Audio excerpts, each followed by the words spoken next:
उस रात कुछ बदला था।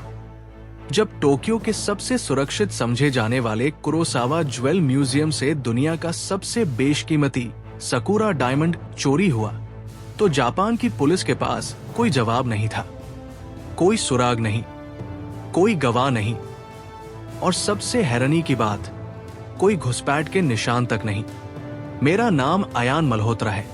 मैं एक इंटरनेशनल डिटेक्टिव हूं, और इस केस ने मुझे एक ऐसे रहस्य की तरफ खींचा जिसकी जड़ें सिर्फ चोरी में नहीं, बल्कि जापान के इतिहास, अंधविश्वास और एक गुमनाम कबीले की सच्चाई में छिपी थी। क्या ये एक आम चोर था, या कोई ऐसा जो इंसान होने के साथ साथ कुछ और भी था? दिनांक थी 18 अप्रैल 2024। स्थान Kurosawa jewel museum, Tokyo, Japan. रात के ठीक 2 बजे म्यूजियम की सभी सुरक्षा अलार्म एक साथ बंद हो गए, लेकिन 7 सेकंड बाद ही सब कुछ सामान्य हो गया। गार्ड्स दौड़कर आए, सुरक्षा कैमरे चेक किए गए, लेकिन कुछ अजीब हुआ था। सकुरा डायमंड 700 करोड़ येन का हीरा उसके ग्लास शेल्फ से गायब था। ग्लास टूटा नहीं था, लॉक टूटा नहीं था, कैमरे बस उसी वक्त ब्लैंक हो गए थे। सुरक्षा कंपनी ने हाथ खड़े कर दिए। जापान की पुलिस को तब याद आया एक नाम, अयान मल्होत्रा। मुझे कॉल आया और अगले दिन मैं टोक्यो में था। मैंने जब पहली बार वो क्राइम सीन देखा तो सन्न रह गया। कांच पर कोई उंगली के निशान नहीं, हीरे का केस अंदर से बंद, और एक कोना साफ सुथरा, जैसे वहां कोई चीज रखी ही नहीं थी।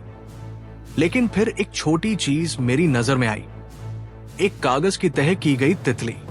उस पर लिखा था, यामी WS सबीट निगैट है, अंधकार से सभी डरते हैं।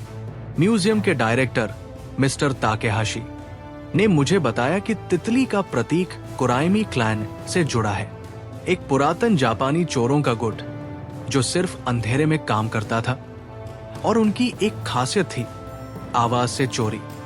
ये गुट अब नहीं है, उन्होंने कहा, लेकिन मैं जानता था कोई या तो उन्हें दोबारा जिंदा कर रहा था या खुद उनका वारिस था।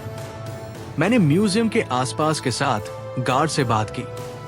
सभी ने एक ही बात कही, हमने कुछ देखा नहीं, बस कुछ सुना था। किस तरह की आवाज? जैसे कोई धीमा सीटी बजा रहा हो, और फिर एक पल को कानों में तेज दबाव हुआ, जैसे कोई हवा अंदर घुस आई हो। यह कोई साउंड फ्रीक्वेंसी पर आधारित चोरी थी। मैंने जापान की टेक्नोलॉजी यूनिट से संपर्क किया और सुरक्षा कैमरों की ब्लैक आउट अवधि की ऑडियो फाइल्स निकलवाई, और तब मैंने सुना एक खास फ्रीक्वेंसी की सीटी जो सिर्फ कुत्तों और कुछ जानवरों को ही सुनाई देती है। पर एक इंसान क्यों ऐसी सीटी बजाएगा? म्यूजियम के CCTV में ब्लैकआउट से 5 मिनट पहले एक क्लीनर दिखाई दिया। नाम था केंजिरो साटो। उसने शेल्फ के पास झाड़ू लगाई और फिर गायब हो गया। अगले दिन से वो क्लीनर भी लापता था। उसके रिकॉर्ड निकाले गए, नाम फर्जी, आधार कार्ड फर्जी, फोन नंबर बंद। क्या वो कोई प्रोफेशनल चोर था या फिर कुराइमी क्लैन से जुड़ा हुआ? मैंने फैसला किया केंजिरो को ढूंढना होगा। केंजिरो के सफाई ट्रॉली की तलाशी लेने पर उसमें एक छोटा सा ब्लैक बॉक्स मिला। उसे खोलने पर अंदर एक शुद्ध जापानी रेशम की पट्टी थी, जिस पर एक अग्नि चिन्ह बना था। यह चिन्ह कुराइमी क्लैन की भाषा में शिंकाई नो हाई, अग्नि का रहस्य, कहलाता है। टोक्यो के निहान श्राइन में मुझे एक बूढ़े पुजारी मिले, मास्टर हर्तो। उन्होंने बताया, ये चिन्ह सिर्फ एक इंसान इस्तेमाल कर सकता है, कुराइमी क्लैन का वारिस, और उसके पास होती है एक आवाज चुराने वाली बांसुरी, जिसे एक केज फुकी कहा जाता है। अब तक ये सिर्फ किंवदंती थी, लेकिन मेरे हाथ में जो सुराग था वो इस कहानी को हकीकत बना रहा था। उसी रात जब मैं होटल लौट रहा था, एक अजनबी ने मेरी गाड़ी के नीचे ब्लैक लाइट डिवाइस फिट कर दी।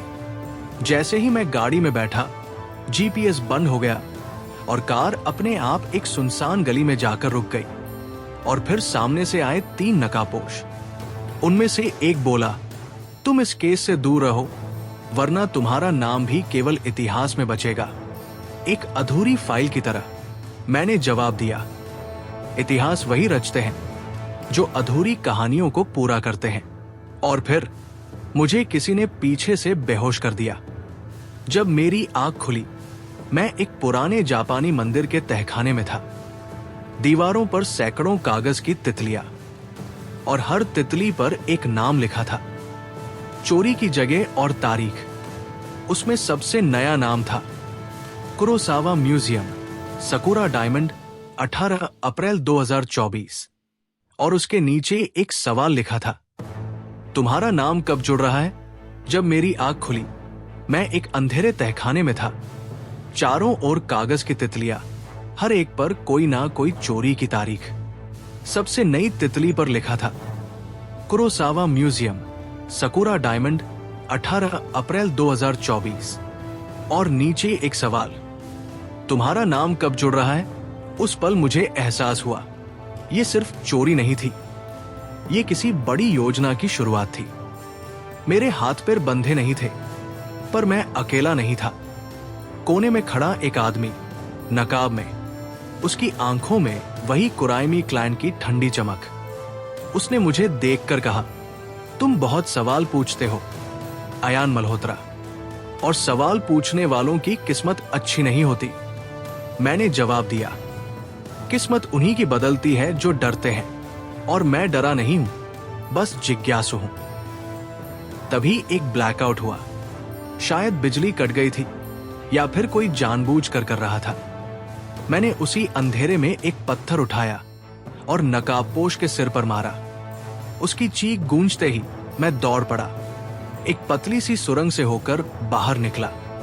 बाहर निकलते ही मुझे एहसास हुआ, मैं टोक्यो के ठीक नीचे एक पुराने अंडरग्राउंड मार्केट में था।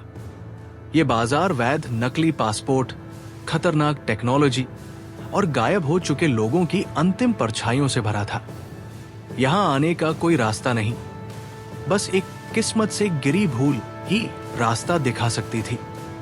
मैंने एक बूढ़े को देखा जो जापानी शहनाई बजा रहा था। उसकी आंखों में अजीब सी पीली चमक थी। मैंने पूछा, क्या तुमने कभी केच फुकी देखी है? वो रुक गया, धीरे से बोला, जो आवाज चुरा सके वो इंसान नहीं होता।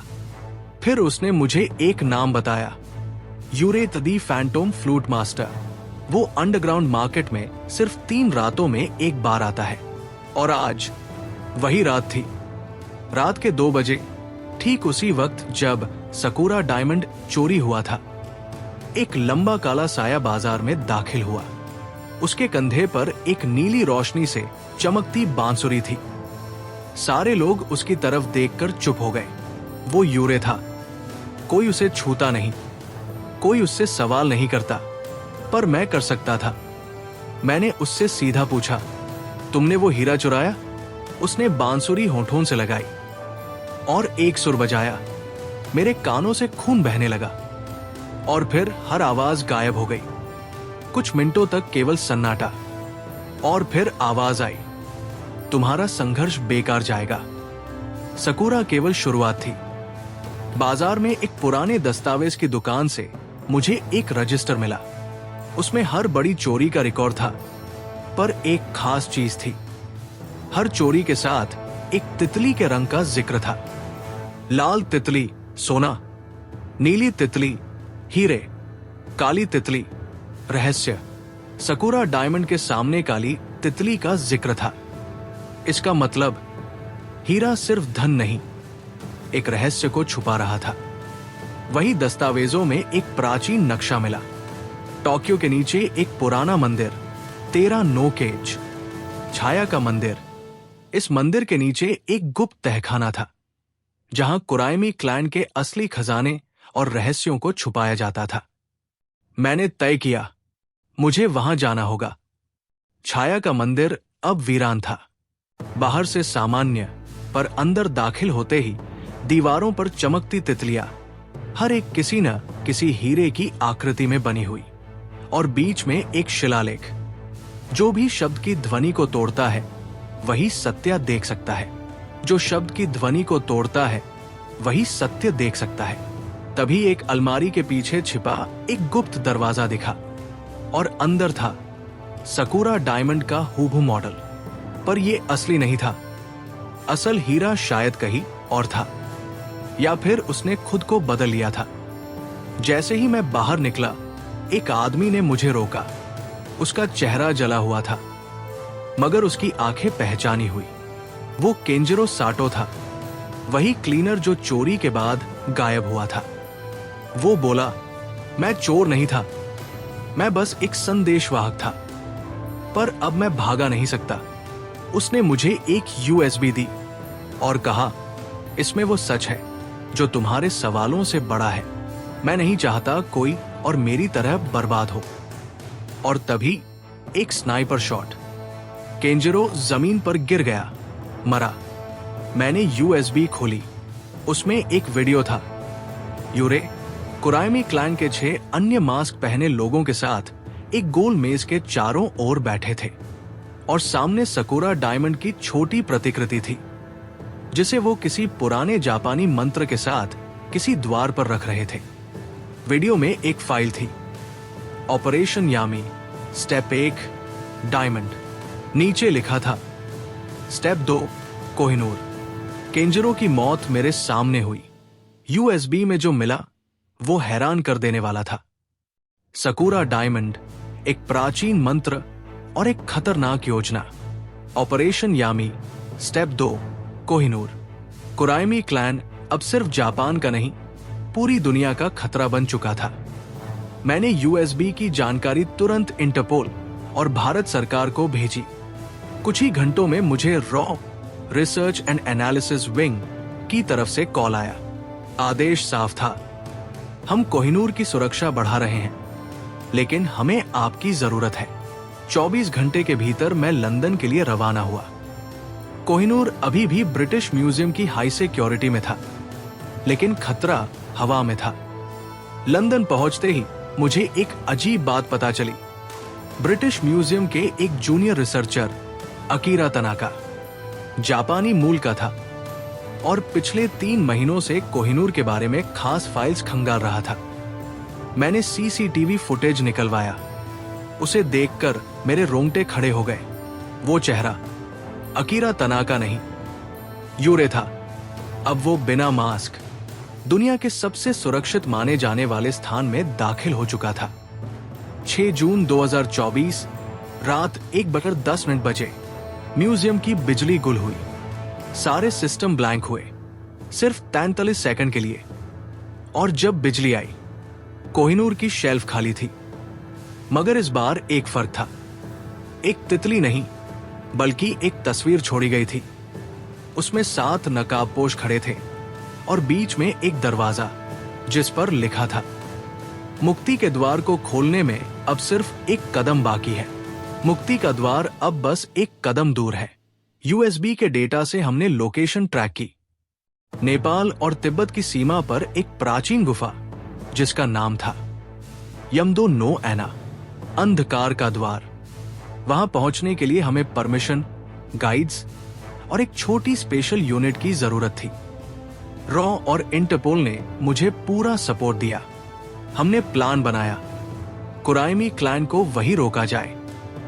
गुफा के बाहर हमें किसी जीवित प्राणी का नामो निशान नहीं मिला, पर जैसे ही हम अंदर दाखिल हुए, हमें मिले शवों के कंकाल, टूटे हुए जापानी बांसुरी और दीवारों पर जिंदा तितलियां। इन तितलियों की चमक मानो किसी ऊर्जा से भरी हुई थी। बीच में एक बड़ा पत्थर का दरवाजा और सामने यूरे और उसके 6 साथी। यूरे ने बांसुरी बजाई, केज फूकी, पूरी गुफा थर्रा उठी। मेरे सैनिकों के कान से खून बहने लगा, पर मैं तैयार था। मैंने अपने जैकेट से निकाली एंटी फ्रीक्वेंसी सोनिक शील्ड, जिसे भारत के डीआरडीओ ने डिजाइन किया था। मैंने बटन दबाया और यूरे की बांसुरी ने काम करना बंद कर दिया। यूरे चीख पड़ा, तुमने पवित्र ध्वनि को अपवित्र कर दिया। मैंने जवाब दिया, तुम्हारी आवाज अब सिर्फ भ्रम है और भ्रम का अंत यही होता है। फिर मैंने अपने यूनिट को इशारा किया। फ्लैश ग्रेनेड्स फेंके गए। एक एक करके कुराइमी क्लैन के सदस्य पकड़े गए। यूरे भागने की कोशिश कर रहा था, पर मैंने उसकी बांसुरी को खींचकर जमीन पर फेंका और उस पर पैर रख दिया। बांसुरी टूटी और उसके टूटते ही गुफा की तितलियां धुएं में बदल गई। यही थी उसकी ताकत का स्रोत। यूरे ने आत्मसमर्पण कर दिया। कोहिनूर बरामद हुआ। सकूरा डायमंड भी एक गुप्त पेटी में सुरक्षित मिला। इंटरपोल ने सभी दोषियों को इंटरनेशनल क्राइम ट्राइब्यूनल के हवाले किया। यूरे को जब जेल ले जाया जा रहा था, उसने मुझसे कहा, तुमने मुझे हराया नहीं, सिर्फ रुका दिया है। कुराइमी सिर्फ क्लैन नहीं, एक विचार है, और विचार कभी नहीं मरते। मैंने उसकी आंखों में झांका और जवाब दिया, पर इंसान सीखता है, और जब इंसान सीखने लगे तब अंधेरा भी थक जाता है। आज जब मैं ये लिख रहा हूं, मेरे पास कुराइमी की एक आखिरी तितली है, काली, पर अब वो चमकती नहीं। ये केस मुझे सिखा गया, चोरी सिर्फ धन की नहीं होती, बल्कि सच्चाई, इतिहास और भविष्य की भी हो सकती है। कुराइमी क्लैन गया, पर सवाल अब भी बाकी है, क्या वो वापस आएंगे? अगर आपको ये वीडियो पसंद आया हो तो कृपया हमारे चैनल को सब्सक्राइब करें